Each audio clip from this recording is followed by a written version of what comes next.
one we already discussed a little bit is the trap of falling too much into just looking at learning objectives and not really transfer objectives. Another one, kind of offering almost too much training. So training becomes this commodity. Another one is also only kind of looking at training as an event and not really as a journey.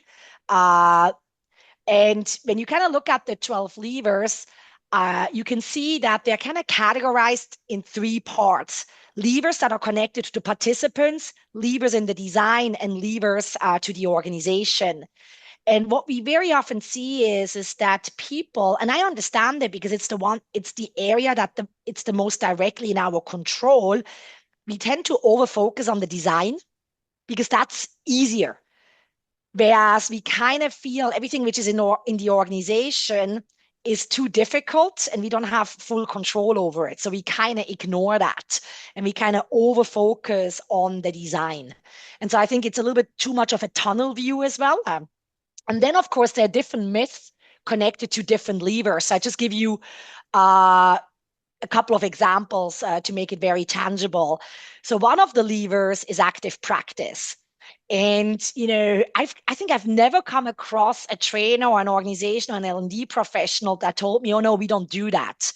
But when I actually dig deeper into understanding what do you do for active practice, very often I realize they do active learning, not active practice, meaning they use a lot of group discussions. They do a lot of games and simulations, experiential learning, which is all great. That all has its space in training design to make the entire learning moment a lot more engaging. But active practice is actually about really practicing the behavior you're supposed to do back on the job. So let's say you're in a training about feedback skills. Are we actually practicing difficult feedback conversations in the training? Do we have enough time for that? And not just discussing how to do it. Do I actually have the opportunity to practice it? So that's another kind of sometimes misunderstanding I see, that we think we do some of the stuff, but actually we don't. So active learning versus active practice.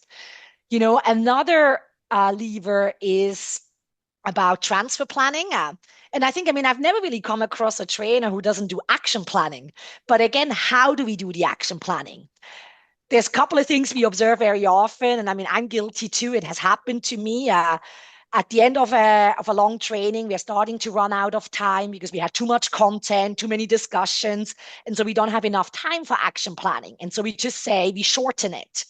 From research, though, we actually know that we really shouldn't do that. We need to provide our people with enough time to do action planning. Because if they leave the room not having identified clear next steps, they leave the room thinking, oh, I now need to kind of review all the materials to think about how I will use it, it's game over. Because they're never going to have the time for that. They get back at work and they're super busy, loads of emails waiting for them. And very often, action planning also focuses a lot on what was my aha moment? What did I learn? And then kind of defining these broad goals. What do I want to implement in the sense of what do I want to achieve? And very often people come up with these big goals. I want to be a better negotiator. I want to be a bigger leader. Well, those are all great visions and things, but what we need to help people to do with transfer planning is, what is that first step that you're going to take to actually become a better leader? What is the first step you're going to take to become a better negotiator? And to kind of really help the people to break it down in really small mini steps is another thing I very often don't see happening.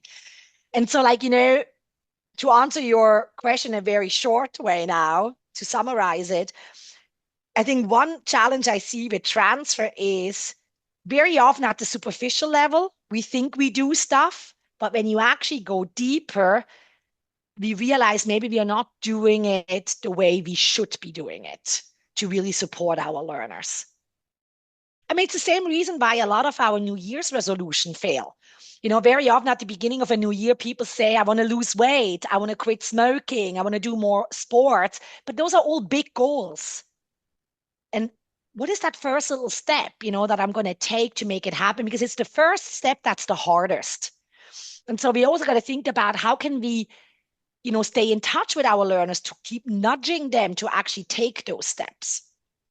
And another one, another big myth or challenge I see in a lot of organizations is actually linked to lever 12, which is the transfer expectations in the organizations. I think I've never met an organization that tells me transfer is not important. However, what they actually do doesn't match what they say. So they don't really walk the talk. And what I mean by that is there's a lot of unconscious signals we sometimes send that actually undermine transfer, that send a signal that transfer is not that important. For example, I see organization making training compulsory, but then follow-up modules optional. So what are you saying with that? Training is important, the rest is nice to have. Or you have, and people probably listening in or reading your article are going to hate me for saying that, because it's a practice that is very much still used. I'm sure you've as well. You've probably received certificates of attendance. At the end of a program, you get a certificate of attendance. But what are you signaling with that? That all that mattered is your attendance. Whereas if you really want transfer, we actually need certificates of implementation. For example, they only get the certificate if they actually successfully implemented the learning, completed a project or something.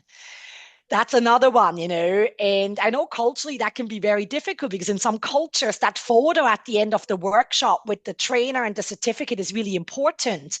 But actually, by doing that, we are kind of signaling we are done. No one cares now what's going to happen. You got your certificate, you're done.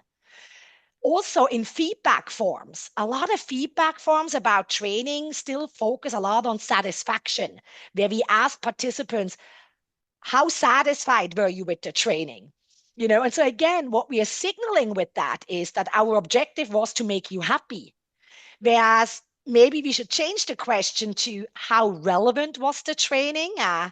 How likely are you to implement what you learned? Because with that, again, we are signaling that we care about transfer and not just satisfaction. So there's a lot of these unconscious signals that we send, practices that exist in our industry that actually undermine transfer, because they signal that we care about training attendance, satisfaction versus actual implementation.